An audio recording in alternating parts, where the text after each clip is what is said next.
విద్యార్థులు క్రీడలకు కొంత సమయం కేటాయించాలని మాజీ మంత్రి తలసాని శ్రీనివాస్ యాదవ్ అన్నారు.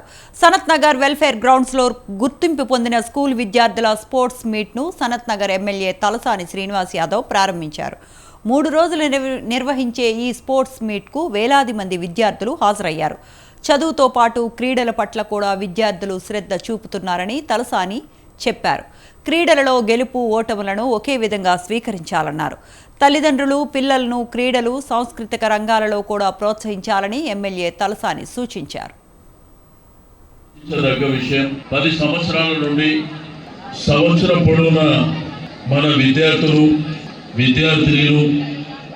ఎడ్యుకేషన్ పట్ల చదువు అనేది ఈరోజు సమాజంలో అత్యంత అవసరమైనటువంటి విషయం.